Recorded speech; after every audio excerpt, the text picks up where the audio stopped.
앉으신 우리 하나님과 어린 양께 이도다.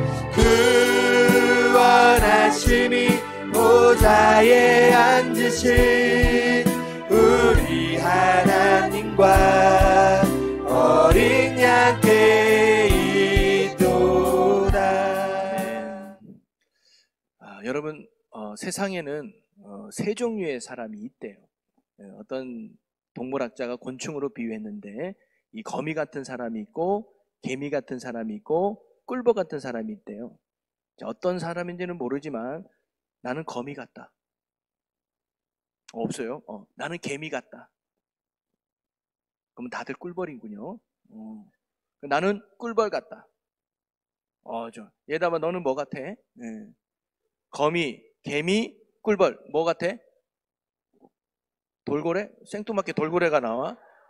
웬만하면 보기에 있는 거 대답해 주면 좋겠어. 이런 대답하면 참 난처하죠. 요 셋 중에 세상에 동물이 세 개밖에 없어. 거미, 개미, 꿀벌. 그럼 너는 뭐? 거미 좋다. 우리 유찬이는? 꿀벌. 그래. 우리 솔지는? 그래, 아래 고마워. 그래, 맞아. 네. 근데 이 거미 같은 사람은 어떤 사람이냐면, 여러분, 거미가 뭐예요? 다른 짐승 잡아먹잖아요. 그래서 다른 사람을 좀 해코지하는. 여러분, 예담이가 그렇다는 거 아니야? 오해하지 마, 예담아. 그냥 예담이는 좋아하는 동물을 얘기한 거예요. 여러분, 절대 오해해가지고 어머, 예담이가 그런 절대 그렇지 않습니다. 예담이는 정말 신실한 친구예요. 이 거미 같은 사람이 뭐냐면 다른 사람 해코지하는 사람. 이런 사람 우리는 흔히 있으면 안 되는 사람이라고 하죠. 개미는 아니, 예담아, 실망하지 마. 넌 그냥 좋아하는 동물 얘기한 거야. 자, 제가 큰 실수는 아니야, 괜찮아. 그 다음에 개미는 어떤 사람이냐면요, 개미는 자기만 아는 사람이죠. 열심히.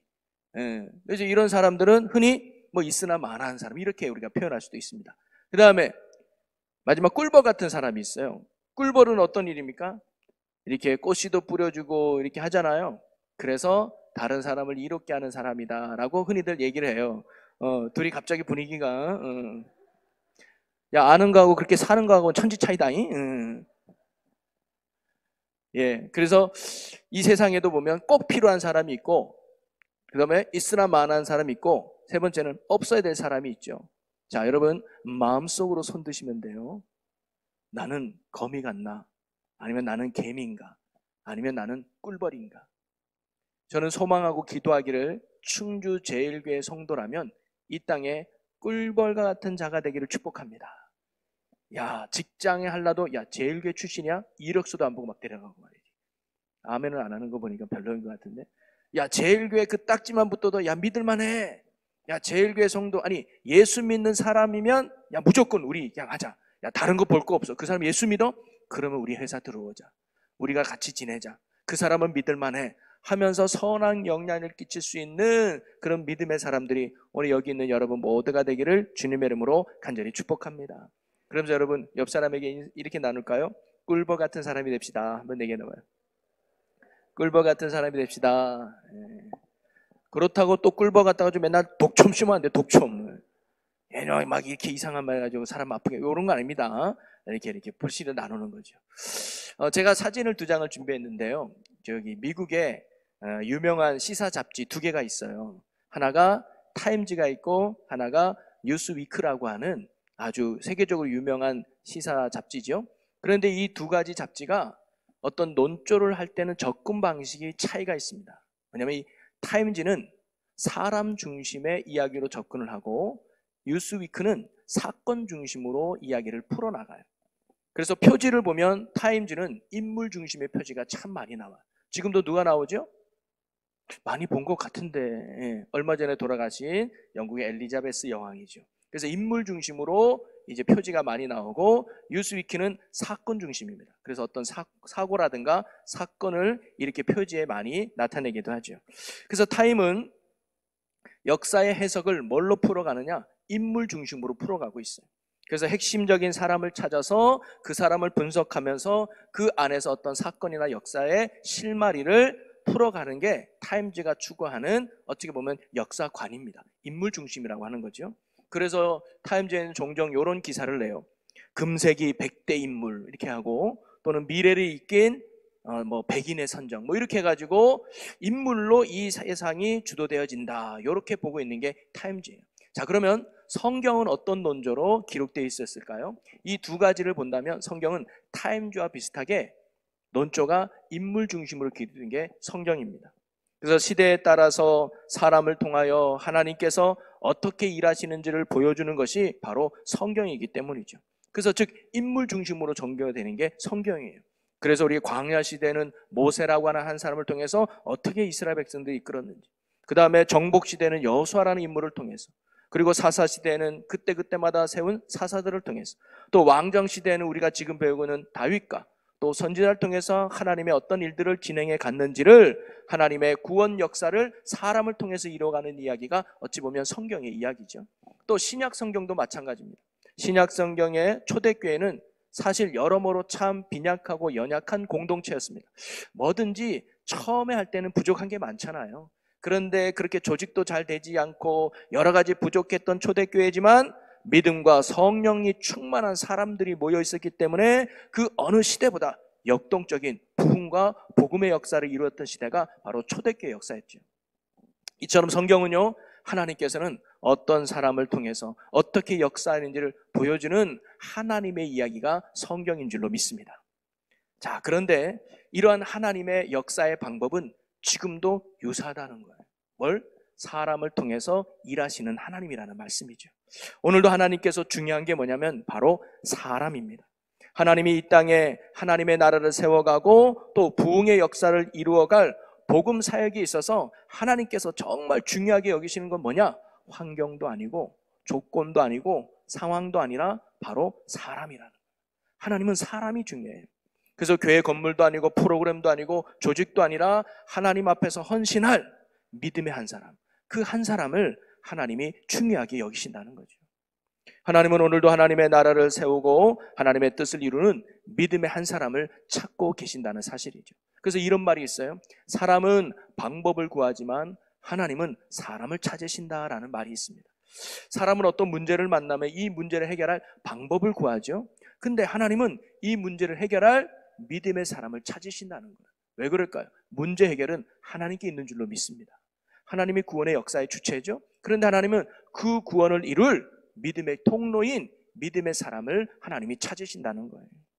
오늘 저와 여러분이 오늘 이 시대에 하나님이 찾으시는 믿음의 선한 일꾼이 되기를 주님의 이름으로 간절히 축원합니다. 그게 믿음 생활 잘하는 거거든요. 자, 그리고 저는 하나님이 찾으시는 사람이 어떤 사람인가를 저는 다윗이라고 하는 한 사람을 통해서 지금 쭉 살펴보고 있는 거예요. 하나님이 보시기에 내 마음에 합한 사람이다 라고 이야기했던 그 다윗이 바로 하나님이 찾으시는 사람이죠. 그리고 그를 통해서 하나님이 그 시대에 하나님의 살아계심과 하나님의 역사하심과 하나님의 능력을 보여주면서 하나님의 구원의 역사에 쓰임받은 다윗 아니겠습니까? 여러분, 다윗의 위대함은 어디에 있다 그랬죠? 그의 위대함이 아니라 그와 함께 하신 하나님 때문에 그가 위대한 사람이 됐어요. 그래서 사무엘하 5장 10절에 보면 이렇게 나오죠. 만군의 하나님 여호와께서 함께 계시니 다윗이 점성 강성하여 가니라. 여러분, 다윗 한 사람만 놓고 보면 너무 연약하고 너무 부족하고 또 너무 약한 존재가 바로 다윗이었습니다.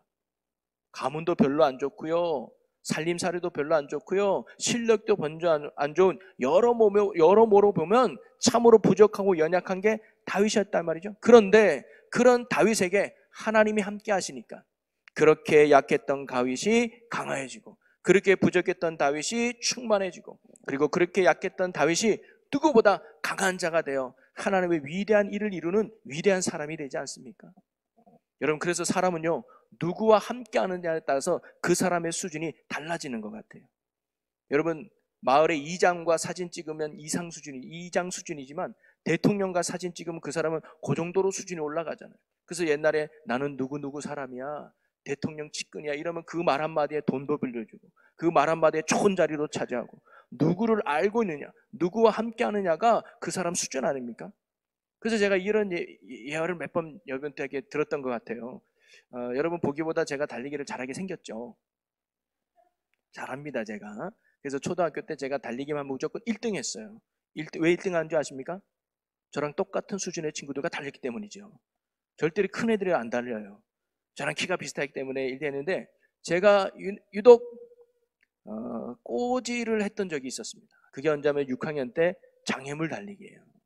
장애물 달리기. 장애물 달리기 여러분 해봤지만 구르기도 하고 사다리도 통과하고 마지막에 뭐냐면 쪽지를 뽑아가지고 누구 함께 달리기를 하잖아요.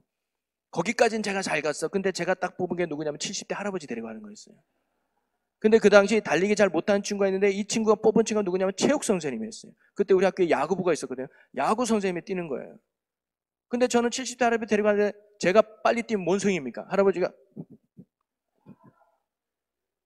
근데 그 친구는요, 체육 선생님이 뛰는데 갑자기 얘가 느리니까 이 체육 선생님이 어떻게 했다 그래서 야 엎혀! 하지만 이 친구를 엎더니만 막 뛰는 거예요. 그래서 그 친구가 1등 했다니까요. 저는 그때 하나님의 큰 깨달음이 있었습니다. 나는 부족해도 하나님과 함께 달리면 1등 하는구나. 나는 중요한 게 아니구나. 나는 중요한 게 아니구나. 하나님이 나와 함께하면 그분이 나의 능력이 되고 하나님이 함께하면 그분이 나의 힘이 되는구나. 예, 여러분 누구 함께하느냐? 하나님과 함께한 사람이 진짜 축복 아닙니까? 그래서요, 진정한 축복의 사람은 하나님이 늘 함께하고픈 사람이 진짜 축복의 사람인 줄로 믿습니다.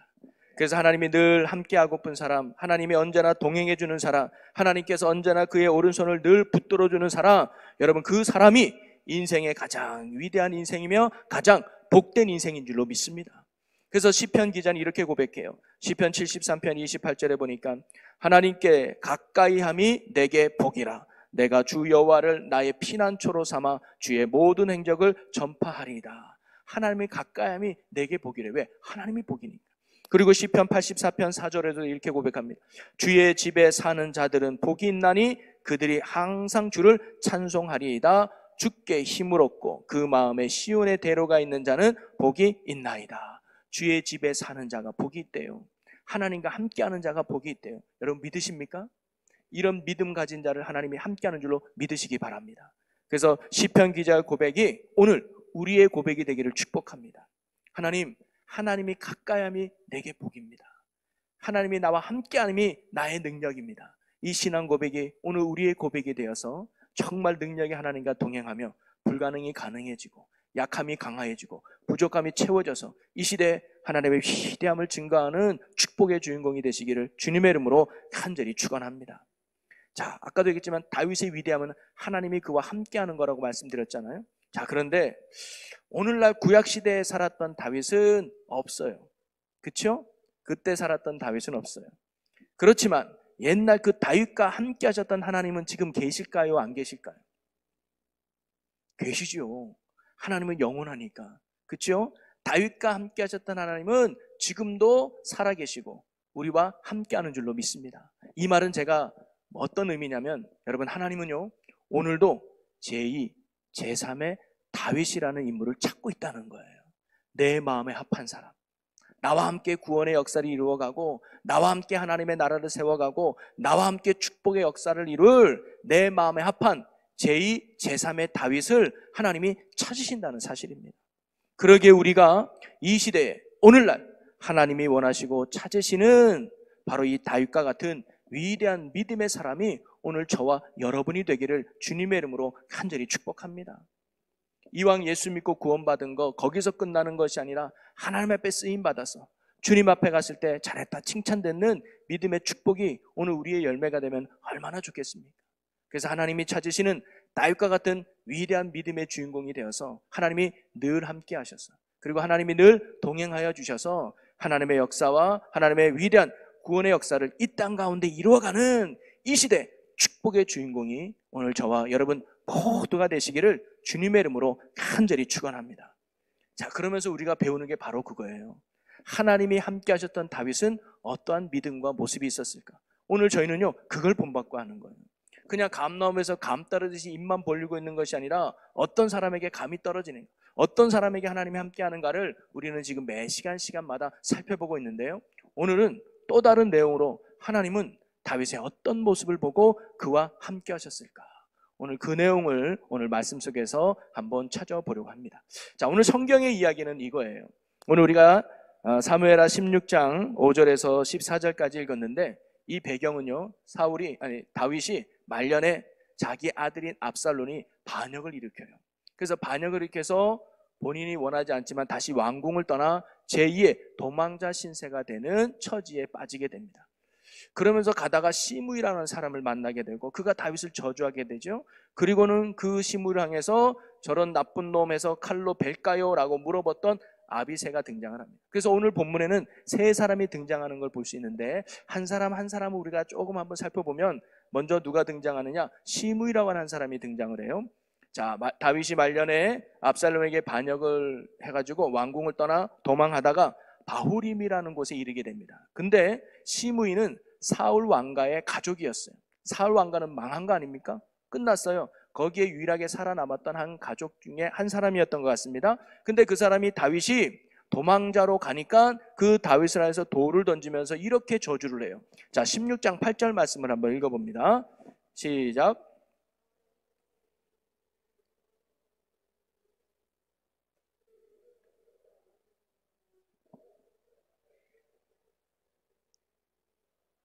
보라, 너는 피를 흘린 자이므로 화를 자초하였느니라 하는지라. 아멘. 지금 이 시므이가 다윗을 저주하고 있거든요. 근데 시므이의 태도를 보면 크게 두 가지예요. 뭐냐면 자기 가문의 실패를 누구에게 지금 핑계대는 거예요? 다윗이에요. 다윗, 네 때문에 우리 사울 가문이 망했어 라고 지금 다윗에게 핑계대. 근데 다윗 때문에 된 게 아니잖아요. 다윗이 사울을 죽였습니까? 사울의 불순종과 죄악으로 말미암아 하나님의 심판을 받아 징계 가운데 망한 거지 다윗이 한 게 아닌데 이 시므이는 자신의 실패, 자신의 아픔을 지금 다윗에게 전가시키고 핑계대고 있는 거예요. 또 하나는 뭐냐면 자신의 생각을 하나님의 뜻인 양 주장하면서 다윗을 뭐냐면 저주하고 있는 거예요. 다윗을 쉽게 비방하고 있는 모습을 지금 시므이가 보여주고 있는 거예요. 자, 두 번째 누가 등장하면 아비새라고 하는 사람입니다. 이렇게 시므이가 다윗을 돌을 던지면서 심하게 저주하니까 옆에 있는 아비새가 이렇게 이야기해요. 자, 9절 말씀을 읽어봅니다. 수르야의 아들 아비새가 왕께 여짜오되 이 죽은 개가 어찌 내 주 왕을 저주하리이까? 청하건대 내가 건너가서 그의 머리를 베게 하소서 하니. 화가 나죠. 아니 그래도 명색이 왕이었는데 지금 반역에 끌려서 어쩔 수 없이 도망가지만 언제 또 왕이 될지 모르는데 저 건방진 놈이 왕을 향하여 저주를 해? 이런 괘씸한 왕이요, 내게 허락해서 내가 달려가서 바로 그의 목을 베게 해주세요 라고 부탁하고 있는 거예요. 근데 이 아비새의 모습을 보면 그의 태도도 두 가지를 볼 수 있습니다. 첫째는 뭐냐면 감정적으로 행동하는 걸 알 수 있죠. 화가 나니까 못 견디는 거예요. 또 한 번 있었어요. 사울왕을 보자마자 빨리 끝냅시다. 그러니까 이 아비새는 뭔가 즉흥적으로 감정적으로 앞서는 사람이 이 아비새였던 것 같아요. 또 하나는 뭐냐면 자신의 힘으로 뭔가 이 문제를 해결해 보려고 했던 게 아비새였습니다. 저 저주에 끝내야지. 그러면 내가 끝낼게. 자기의 힘만 믿고 문제를 해결하려고 했던 게 아비새였음을 우리가 볼 수가 있습니다. 제가 이 시므이와 아비새를 이야기하는 이유는 뭐냐면 혹시 우리가 이 땅에 살아가면서 이들처럼 사는 모습이 없는가 한번 생각해 보셨으면 좋겠다는. 시므이처럼 뭐예요? 핑계대는 사람이죠. 내가 이렇게 안 되는 거, 내가 이렇게 아픈 거, 내가 이렇게 실패되는 거 누구 때문이야. 하나님 앞에서 나를 돌아가기보다는 다른 사람에게 핑계대는 게 우리의 모습이 있다면 그 하나님이 원하는 모습이 아닐 수 있다는 거예요. 내가 왜 이렇게 불행하지? 남편 때문이구나, 아내 때문이구나, 말 안 듣는 자식 때문이구나, 선생님 잘못 만나서 그렇구나 하면서 자꾸 누군가에게 책임을 전가시키는 거, 이거요 하나님이 원하지 않는 모습이죠. 아담과 하와가 범죄했을 때 하나님이 너희들 왜 죄졌니? 라고 말했을 때 아담이 뭐라 그랬어요? 저 여자 때문에 핑계대죠. 그리고 하와에게 물어보면 너는 왜 그랬니? 그러니까 저 뱀 때문에 핑계대는. 죄인의 특징이 핑계대는 거예요. 누구 때문이야, 누구 때문이야. 이런 사람에게는 하나님이 함께하지 않는다는 거죠. 또 하나가 뭐예요? 쉽게 다른 사람을 비방하고 정죄합니다. 그 사람이 어떤 형편인지를 모르고 눈에 보이는 것만 봐서 그 사람을 쉽게 정죄하고 비난하고, 야 내가 너 그럴 줄 알았다, 꼴 좋다 하면서 저주하고 비방하는 거, 그거 결코 하나님이 원하시는 모습 아니라는 거예요. 또 아비새를 통해서 볼 수 있는 건 뭐예요? 감정이 앞서는 사람이에요. 하나님의 뜻, 하나님의 계획, 하나님의 마음 중요하지 않아요. 내 감정이 중요해요. 내가 화가 나니까 우선 해야 돼. 내가 기분 나쁘니까 우선 뭔가 해야 돼라는 감정이 앞서는 사람, 요렇다가는 더 큰 문제가 우리 가운데 퍼질 수가 있죠. 그 다음에 또가 뭐예요? 자신의 힘으로 뭔가 문제를 해결하려고 하는 그런 교만함이 아비새가 있었습니다. 혹시 오늘 우리에게는 이런 모습이 없습니까? 자, 그런데 우리가 사실 보고 싶은 건 다윗의 모습이죠. 다윗은 이러한 상황 속에서 이 두 사람과는 전혀 다른 모습을 보여줘요. 특별히 시므이처럼 자신의 실패와 아픔을 다른 이에게 핑계대지 않습니다. 내가 왜 이렇게 도망자 신세가 됐지? 아비새 네 잘못이야. 저 시므이 때문이네? 하면서 다른 사람에게 핑계대는 모습이 바로 이 다윗에게는 없어요. 그리고 쉽게 비난하거나 비방하지도 않습니다. 그리고 아비새처럼 감정적으로 행동하지도 않습니다. 내가 감히 왕이었는데 나를 반역해? 어이구 화가 나네? 야 당장 쳐들어가자. 감정적으로 행하지 않았어요. 그리고 시므이가 자기를 비방할 때도 감정적으로 대하지 않았습니다. 그리고 자신의 힘만 믿고 행동하지도 않았습니다. 여러분, 다윗이 그래도 왕이었기 때문에 자기를 따르는 군사들이 있지 않았겠어요? 그러면 그 시므이 정도 한 방에 보낼 수 있었을 거예요. 그런데도 전혀 감정적으로 자기의 힘으로 이 문제를 해결하지 않으려고 했던 게 다윗이었습니다. 그러면서 오히려 다윗은 이런 상황 속에 어떻게 대처했는가? 바로 자신을 저주하는 시므를 향해서 관용과 용서를 베풀어 주는 걸 알 수가 있어요. 우리 11절 말씀을 한번 같이 읽어보겠습니다.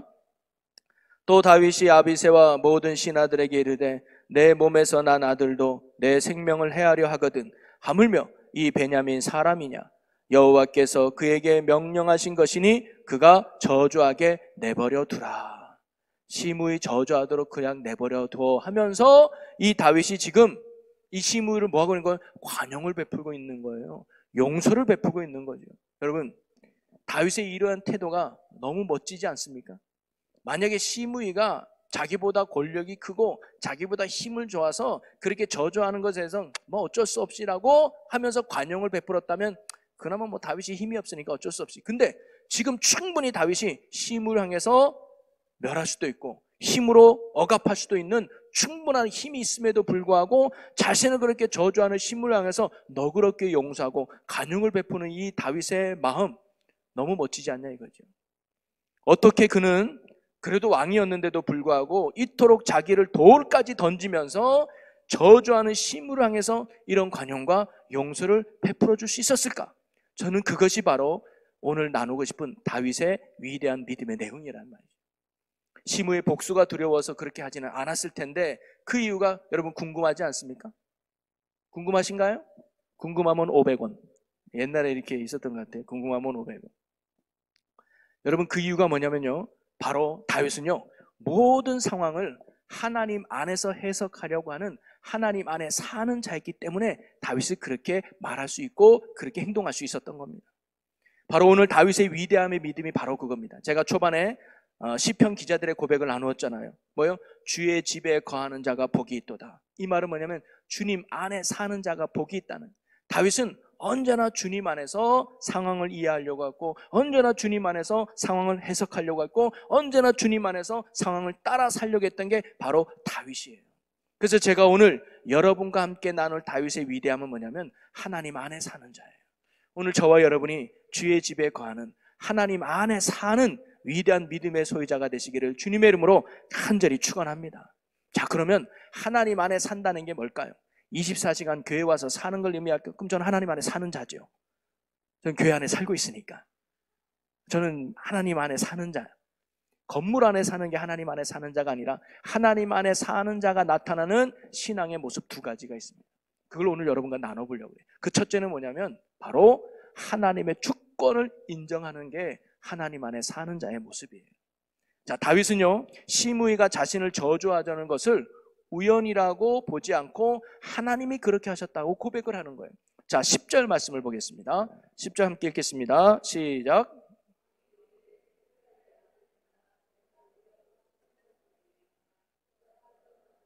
여호와께서 그에게 다윗을 저주하라 하심이니 내가 어찌 그리하였느냐 할 자가 누구겠느냐 하고. 아멘. 시므이가 자신 안에서 그렇게 저주하는 것을 다윗은 뭐라고 생각한 거예요? 하나님이 그렇게 허락하셨다라고 보는 거예요. 그러니 하나님이 시므이의 입술을 통해서 나에게 저주하라고 하셨는데 내가 어떻게 시므이를 막을 수 있겠느냐? 내가 어떻게 시므이를 저주할 수 있겠느냐? 그건 하나님을 대적하는 거지 하면서 시므이가 하는 행동을 하나님이 하신 것이라고 지금 다윗이 고백하고 있는 거죠. 즉 내 상황과 내 형편을 인도하신 하나님의 전적인 주권을 지금 다윗은 인정하고 있는 겁니다. 하나님께서는요, 내 인생의 문제를 능히 해결해 주신 분이시지만 내 인생에 문제를 주시는 분 또한 하나님이라는 사실을 우리는 알아야 합니다. 다윗이 시므이의 이런 비방 속에서도 편안한 여유와 간용을 베풀 수 있었던 이유가 어디 있었느냐? 이 모든 상황이 하나님의 섭리 안에, 하나님의 주권하에 있다는 사실을 다윗이 믿었기 때문이에요. 이 믿음이 있었기 때문에 그에게 관용을 베풀고, 그 믿음이 있었기 때문에 아무리 심한 저주와 비방 속에서도 다윗이 감정적으로, 쉽게 말하면 두렵거나 불안하거나 오늘날로 말하면 열받지 않고 마음의 평안을 누릴 수 있었다는 사실이죠. 여러분, 사람들이요, 여러 가지 어려움과 아픔 속에 있을 때 평안하지 못하는 이유가 어디 있을까요? 그것은요, 자신이 당한 고난을 인정하지 못하기 때문일 수 있습니다. 왜 내게 이런 고난이 오지? 왜 내게 이런 아픔이 오지? 왜 나는 이런 어려움을 당해야지? 나 인정할 수 없어. 나는 지금 이 상황을 절대 받아들일 수 없어 라고 생각하는 한 우리 마음에는요, 평안이 없습니다. 우리 마음에는 두려움과 불안만이 넘치게 될 뿐이죠. 그러나 반대로 모든 것을 인정하고 모든 것을 하나님의 뜻으로 받아들일 때 우리 안에 주님이 주시는 평안이 넘치게 되는 줄로 믿습니다. 여러분, 어느 사회학 교수님이 영상을 봤는데 이런 말을 했어요. 우리가 흔히 긍정적으로 산다라는 말을 하잖아요. 근데 이 긍정의 의미가 어떤 말이냐? 막연하게 앞으로 좋아질 거야, 잘 될 거야 하면서 막연하게 좋은 것을 기대하는 게 긍정이 아니라는 거예요. 한 가지 예로 옛날 아우슈비츠 수용소 있죠? 폴란드에 이제 독일군들이 유대인들을 수용했던. 근데 그곳에서 살아남은 사람들의 경험담을 이야기 들어보니까 긍정적으로 살았던 사람은 다 죽었대요. 긍정적으로 뭐예요? 내일은 해방될 거야. 그러니까 오늘 견뎌내자. 내일은 잘 될 거야. 내일은 희망의 꽃이 필 거야. 내일은 아침에 해가 뜰까 하면서 내일에 대한 소망으로 사는 사람들은요, 다 죽었대요. 왜? 내일 되니까 여전히 어두워. 실망과 좌절이 또 찾아와. 그래도 억지로 짜내는 거야. 그래도 좋아지겠지. 내일 되니까 또 다른 절망이 찾아와. 그래서 이 절망과 절망이 계속 쌓이다 보니까 심지어는 좌절하게 되고 끝내 살아남지 못하는 연약함 속에 있어요. 그러면 어떤 사람들이 살아남았느냐?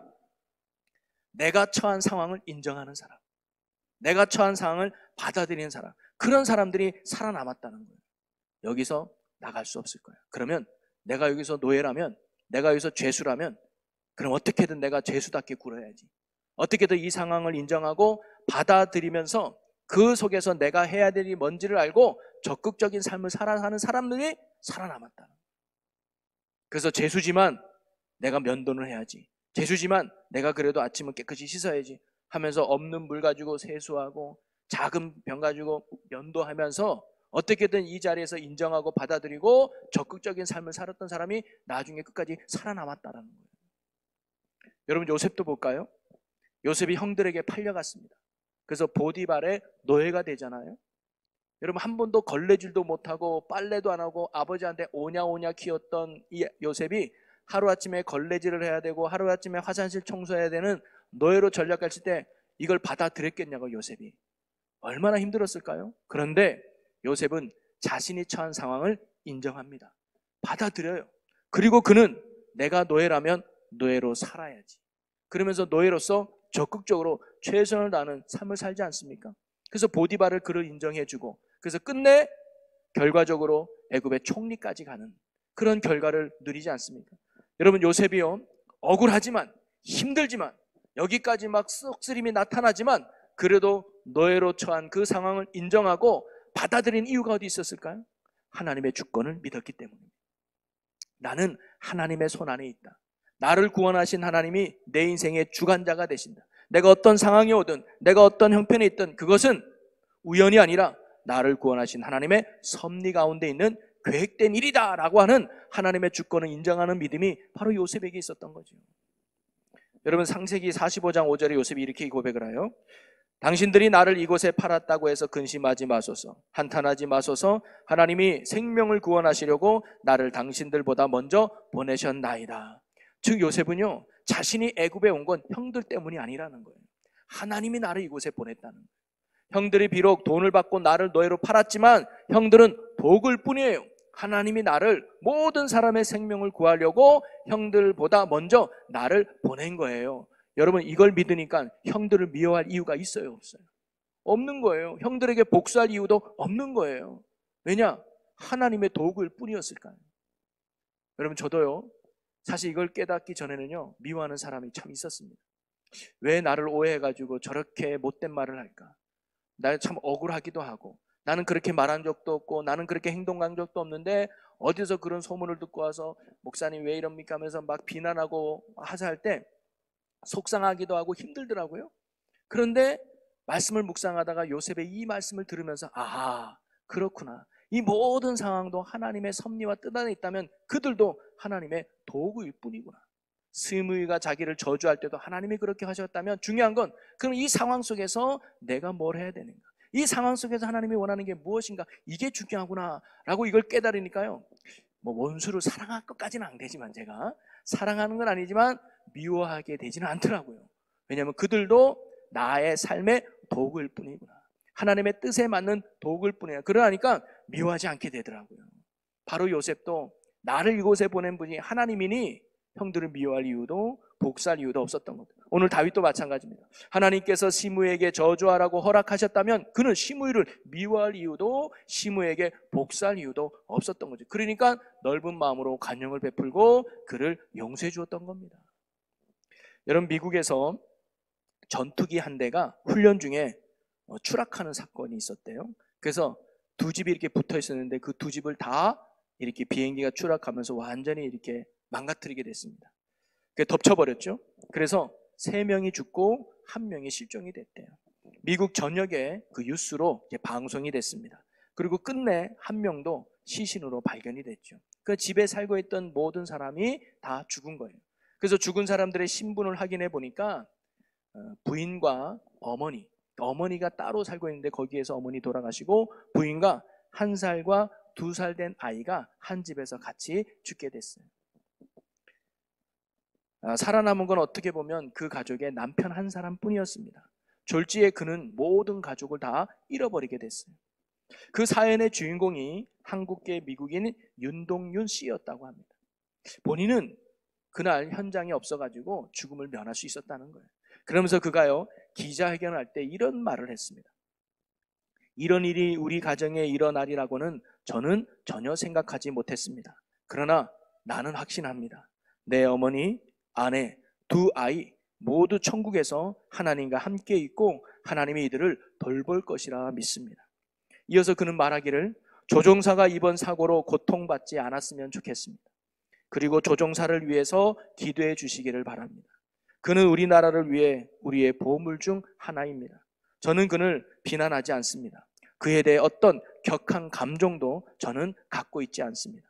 그가 자신이 할 수 있는 모든 것을 다 했다는 것을 저는 잘 알고 있습니다 라고 이야기하면서요, 그 방송을 보고 있는 모든 미국 사람들에게 큰 충격이 되고 이슈가 됐던 그런 적이 있었습니다.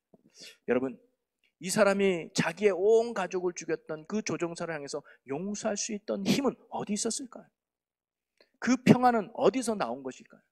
그것이 바로 하나님께로 나온 은혜인 줄로 믿으시기를 바랍니다. 나를 향한 하나님의 주권을 인정하고 나를 향한 하나님의 섭리를 인정하고 나를 향한 아버지 하나님의 사랑을 확신할 때 우리는 주님께서 주시는 참된 평안함 속에 승리할 수 있다는 거죠. 바로 그분은 하나님의 주권을 인정한 거예요. 하나님의 뭔가 뜻이 있어서 지금은 알 수 없지만, 지금은 내가 이해할 수 없지만 하나님의 섭리가 있어서 이렇게 된 것에 나는 오히려 감사하고 이 속에서 그가 할 수 있는 믿음의 선한 일들을 찾았던 것이죠. 여러분, 우리도 우리 인생이 하나님의 주권 안에 있음을 여러분 분명히 믿으시기를 바랍니다. 우리를 사랑하시고 구원해 주신 하나님은 그냥 두 손 놓고 계신 분이 아니라는 거예요. 여기도 다들 애 낳아보셨잖아요. 힘들게 애 낳았잖아요. 애 낳자마자 뒷짐지고 이제 네 인생 니니까 네가 살아라, 이런 부모 누가 있어요? 똥기저귀 갈아주고 먹을 거 갈아주고 얘들아 다 그렇게 키운 거야. 너희들 감사해야 돼. 스스로 컸다고 생각하면 안 돼. 다 부모님이 울 때마다 밥 먹이고 피곤하면은 이렇게 놀아주기도 하고 그러면서 키운 거예요. 마찬가지로 지금 여러분을 죄에서 구원해 주신 아버지 되신 하나님은 그냥 두고 보시는 분이 아닙니다. 가장 좋은 길로, 가장 선한 길로 지금도 알고 계셔 우리를 인도하고 계심을 여러분 굳게 믿으시기를 바랍니다. 건강한 신앙, 축복의 신앙은 여기서부터 출발하는 것. 하나님의 섭리와 주권을 인정하는 것이죠. 이런 하나님의 주권을 인정하며 사는 것이 바로 하나님 안에 사는 자의 모습이라는 것. 이런 사람과 하나님은 함께하고 이런 사람과 함께 하나님은 놀라운 일들을 이루어 가시는 줄 믿습니다. 자, 두 번째, 하나님 안에 사는 자. 첫 번째는 하나님의 주권을 인정하는 거고, 두 번째는 뭐냐면요, 하나님께서 주권하심으로 내 상황을 만들어 주셨다면, 두 번째는 그 자리에서 하나님의 역사를 기대하며 내가 할 일에 최선을 다하는 거예요. 적극적인 삶을 살아가는 것이 하나님 안에 사는 자의 두 번째 모습입니다. 여러분, 다윗은요, 하나님의 주권만 인정한 게 아니에요. 어차피 내 인생에 일어나는 모든 일들은 하나님이 이루어진 일이니까 내가 뭐 생각하는 게 중요하겠어? 내 뜻이 뭐 중요하겠어? 하면서 그냥 두 손 두 반 다 놓고 망고 땡 하고 있지 않았다는 거예요. 다윗은 나를 이 자리에, 이 상황 가운데 이끄신 하나님의 섭리를 믿고 나아가서, 그럼 이 자리에서, 지금 이 위치에서, 이 상황 속에서 하나님이 내게 원하는 것이 뭘까? 하나님이 내게 바라는 것이 무엇일까를 깨닫고 그 믿음의 삶에 순종하는 적극적인 삶을 보였던 것이 바로 다윗이었다는 겁니다. 그러면서 사마 16장 12절에 보면 이렇게 고백을 해요. 혹시 여호와께서 나의 원통함을 감찰하시리니 오늘 그 저주 때문에 여호와께서 선으로 내게 갚아주시리라 하고, 즉 하나님께서 내 원통함과 억울함을 알고 계시니까 내가 비록 지금은 저주받은 상황 속에 있다 할지라도 내가 하나님 앞에 바르게 살면, 진실하게 살면, 선하게 살면, 순종하며 살면 하나님께서 나에게 선으로 갚아주실 것을 다윗이 믿었다는 사실입니다. 그래서 그는 비록 저주받은 비참한 현실 속에 있다 할지라도 나를 새롭게 이끄실 하나님을 믿고 있는 그 자리에서 선을 행하려고, 있는 그 자리에서 하나님의 말씀에 순종하며 믿음의 삶을 살려고 힘썼던 게 바로 다윗이. 그래서 그는 시므에게 오히려 저주하거나 비방하거나 복수하지 않았다는 거죠. 그래서 그는 더욱 죄짓지 않으려고 하고 말씀대로 살려고 힘썼던 것이 바로 다윗의 모습이었습니다. 그게 하나님이 보시기에 마음에 합한 자의 모습이라. 하나님 안에 사는 자는 하나님의 주권을 인정하고 왜 하나님을 나는 이 자리에 보내셨는가, 그 사실을 깨닫고 지금 있는 그 자리에서 하나님이 원하는 삶에 힘써 순종하는 것, 그게 바로 하나님이 원하는 하나님 안에 사는 자의 모습이라는 거죠. 여러분, 여러분의 문제 해결도 하나님이 해주실 것이며 여러분의 원수 갚음도 하나님이 해주실 것이고 여러분의 억울함도 하나님이 풀어주실 줄로 믿습니다. 그렇다고 우리가 하나님의 역사만 믿고 두 손 두 발 다 놓고 가만히 있는 것이 믿음이 아니라는 거죠. 하나님 안에 사는 자들은 그런 하나님의 역사를 기대하며 지금 나의 자리에서 하나님이 원하시는 삶을 살기 위해 더욱 믿음과 말씀 앞에 힘써 노력하는 적극적인 신앙의 자세를 가져야 된다는 거예요. 그리고 그러한 선하고 신실한 모습을 하나님이 기뻐하시고 그런 사랑 가운데 하나님이 함께하고 역사하는 줄로 믿습니다. 여러분, 다윗이 골리앗을 이길 때 기도만 했나요? 하나님의 역사, 저 골리앗은 반드시 하나님이 죽여줄 겁니다, 하나님이 승리하십니다, 얼마나 큰 믿음이에요? 그러놓고 기도원에 올라가지 않았어요. 기도원에 가지고 주여 믿습니다, 3일 금식, 왜? 골리앗을 쓰러뜨려 주시옵소서, 주의 능력은 주께 있습니다 해가지고 맨날 기도만 하고 했느냐? 절대 아닙니다. 다윗은요, 내가 할 일에 대해서 최선을 다했어요. 그래서 다윗이 할 수 있는 일이 뭐였는데요? 물맷돌 던지는 거였어요. 물맷돌, 그거밖에요. 근데 냇가에 가서 돌멩이 몇 개를 구하죠? 매끄러운 돌 5개를 구했다 그랬어요. 그게 왜 그럴까요? 그게 최선이에요. 내가 할 수 있는 건 매끄러운. 우리가 그럴 수 있잖아요. 야, 어차피 하나님이 승리하시는데 뭐 하나만 대충 들고 가지 뭐 대충. 왜? 역사는 하나님인데 뭐. 야, 아무 돌이나 해. 왜? 하나님이 하실 건데. 돌이 중요한 게 아니라 하나님의 역사지. 그래서 대충 그냥 눈에 띄는 거 아무거나 들고 갔느냐? 아니었다는 거예요. 제일 매끄러운 거, 제일 깨끗한 거, 쉽게 말하면 제일 잘 날아갈 거, 제일 빨리 날아갈 거, 제일 힘있게 날아갈 거, 자기가 할 수 있는 최선을 다한 거예요. 그래서 5개를 준비해서 간 거 아닙니까? 여러분, 믿음은요, 대충 믿는 거 아닙니다. 무조건 믿습니다라고 대충 사는 게 아니라 역사는 하나님이 있음을 믿고 내게 있는 자리에서 최선을 다하는 거예요. 결과는 중요하지 않습니다. 저희들 아이들한테도 늘 그렇게 하지만 여기 있는 우리 친구들도 학생이라면 학생으로서 최선을 다하는 거예요. 결과는 사실 중요하지 않습니다. 하나님의 역사를 기대하고 내가 할 수 있는 일이 뭔가, 내가 해야 될 일이 뭔가 그걸 깨닫고 열심히 하는 거죠. 저도 제가 저번에도 얘기했지만 저도 참 연약해서 비교하면 부러운 목사님들 많죠. 뭐 기도하면 병이 떠나고 막 기도하면 능력은 어떤 목사 막 예언이 있어가지고 막 기도만 해주면 집사님 걱정 마. 하나님이 축복해 줄까. 나도 그런 은사 있으면 얼마나 좋을까. 근데 하나님이 원하는 건 그런 은사가 아니라 네 수준에 최선을 다해. 네 역할에 최선을 다해. 일은 내가 할 거야. 그 하나님의 마음이더라. 그래서 저는 제 그릇에 맞춰서 열심히 한번 해보는 거죠. 하나님이 일하실 줄로 믿습니다. 여러분도 그런 믿음으로 나를 통해 일하신 하나님을 기대하고 여러분의 상황에서 최선을, 이것처럼 여러분 기도합시다 그러면 하나님이 일하시길 기도하고 나오시는 거죠. 야, 강사가 누구래? 담임 목사님. 에이, 그게 아니라 뭐 평소에도 듣는 목사님 뭐 또 특별 기도를 한다고 그렇게 또 오버를 하신다고. 그게 아니라 저도 기도해봤어요. 하나님 좋은 목사님 없으니까 안 떠오르는데 어떻게 하겠습니까? 다음에 기회가 되면 정말 훌륭하고 좋은 목사님 모셔서 여러분에게 놀라운 은혜 주실 줄로 믿습니다. 왜냐면 하나님이 은혜 주심을 기대하는 거죠. 사실 목사가 중요한 게 아니고 프로그램이 중요한 게 아니고 제도나 조직이 중요한 게 아니라 하나님이 일하실 만한 믿음이 중요한 거 아니겠습니까? 우리 그 믿음을 키우자고요. 그래서 어떤 사람이 여기서 복음을 전해도 빵빵 은혜 받는, 연약한 사람이 전해도 부족한 사람이 전해도 갓 신학교 간 전도사가 설교를 해도 은혜 받는 그 놀라운 역사가 우리 교회 안에도 일어나기를 주님의 이름으로 간절히 축복합니다. 이처럼 하나님 안에 사는 자들은요, 하나님의 주권을 인정하며 그 속에서 역사하신 하나님을 기대하며 나의 삶의 자리에서 그리고 나의 삶의 위치에서 내가 해야 할 일에 진실하게 성실하게 살아가는 자들이 바로 하나님이 기뻐하는 사람이고 하나님이 오늘날 찾는 믿음의 사람이라는 거예요. 오늘 저와 여러분이 다윗처럼 요셉처럼 하나님 안에 사는 자들이 되어서 하나님의 주권을 인정하고 지금 있는 그 자리에 최선을 다하며 성실하게 사명을 감당하며 하나님이 함께하는 하나님의 위대함을 드러내는 축복의 주인공이 되시기를 주님의 이름으로 간절히 축원합니다. 그래야 이 시대에 살아계신 하나님을 증거하고 보여주는 하나님이 찾으시는 다윗이 되자고요. 하나님 왜 역사 안 해줍니까? 라고 하나님을 향해서 원망하고 불평만 할 게 아니라 왜 요즘 시대는 이렇게 은혜가 없지?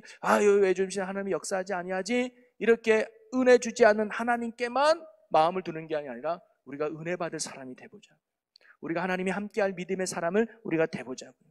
그래서 하나님의 주권을 인정하고 내게 주어진 자리에서 기도의 자리에 힘써보시는 거, 말씀의 자리에 힘써보시고 섬김의 자리에 힘써보는 거, 봉사의 자리에 힘써보셔서 오늘도 하나님이 찾으시는 이 시대 다윗이 되어서 하나님이 함께하고 하나님이 동행하고 하나님의 능력 속에서 오늘 이 충주 땅에 하나님의 위대함을 보여주는 이 시대 구원의 도구로 쓰임받는 여러분과 또 이 복된 재단이 되기를 주님의 이름으로 간절히 축원합니다. 살아계신 하나님, 아멘. 오늘 부부가 손을 맞잡고 사랑하는 자녀의 손을 맞잡으며 주님 앞에 기도했습니다. 하나님, 이 가정을 허락해 주신 주님을 믿습니다. 비록 이 자리에 나오지 않았지만 사랑하는 가족을 생각하며 가슴에 두 손을 모으고 간절히 기도했습니다. 하나님, 이 가정을, 우리의 가정을 주님 붙들어 주시옵소서. 주님의 은혜가 넘치는 가정 되게 하여 주옵소서. 사랑에 충만한 가정 되게 하여 주시옵소서. 믿음의 가정 되게 하여 주시옵소서. 하나님이 함께하는 천국 가정 되게 하여 주시옵소서. 그리하여 남편으로, 아내로서, 부모로, 자녀로서 서로를 섬기며 사랑하며 하나님의 합당한 삶에 최선을 다하는 성실한 가족들이 되게 하여 주시옵소서. 그리하여 하나님, 우리 제일교회 모든 성도들의 가정이 천국 가정 되고 믿음의 가정 되고 은혜의 가정 되어 예수 생명이 넘치는 복음의 가정 되게 하여 주시옵소서. 언제나 예수만을 섬기고 예수만을 자랑하고 예수 중심의 가정들이 되게 하여 주시옵소서. 특별히 우리 어린 자녀들 하나님 마음에 붙잡아 주시옵소서. 그들의 심령 가운데 예수가 굳게 심어지기를 원합니다. 복음의 자녀로 자라나기를 원합니다. 예수만을 따르는 믿음의 자녀들 되게 하여 주시옵소서. 이 시대에 다윗이 되어 하나님만을 섬기고 하나님만을 바라보고 하나님을 나의 힘으로 섬는 기도의 용사들이 되게 하여 주시옵소서. 그래야 이 땅을 아버지 썩어가는 이 땅에 소금이 되고 어두워가는 새 땅에 빛이 되어 주님의 위대함을 증거하는 믿음의 영웅들이 되게 하여 주시옵소서. 하나님, 오늘 이 자리에 나오지 못했지만 사랑하는 가정을 애통하며 간절히 기도했습니다. 아직도 주님을 알지 못하는 식구가 있습니다. 아직도 하나님을 알지 못하는 불쌍한 가족이 있습니다. 하나님, 긍휼히 여겨 주시옵소서. 그만 지옥 가면 어떻게 합니까? 우리만 천국 가면 어떻게 합니까? 하나님 불쌍히 여겨 주시옵소서. 주님밖에 없기에 그 마음을 어루만져 주시옵소서. 그 마음을 녹여 주시옵소서. 제가 더 사랑하겠습니다. 내가 더 섬기겠습니다. 내가 주의 사랑의 빛이 되겠습니다. 나를 통해 그들이 구원받는 통로가 되게 하여 주시옵소서. 역사하여 주시옵소서. 그래야 우리 모든 식구들이 구원받아 하나님을 예배하는 천국 가정들 되게 하여 주시옵소서. 하나님, 오늘도 귀한 기도와 말씀을 듣고 이제 집으로 돌아갑니다. 하나님, 돌아가는 길 안전하게 지켜주시고 오늘 이 밤에도 단잠 재워주시고 내일도 주님 주시는 날 승리하며 영광 돌리는 복된 하루 되게 하여 주옵소서. 특별히 내일 마지막 시간입니다. 마지막까지 기도의 자리, 말씀의 자리, 은혜 받는 데 힘써서 이번 집회를 통해서 주시는 하나님의 놀라운 은혜 속에 더욱 자라는 축복의 성도들 되게 하여 주시옵소서. 감사와 영광을 주께 올려드리며 예수님의 이름으로 기도합나이다. 아멘.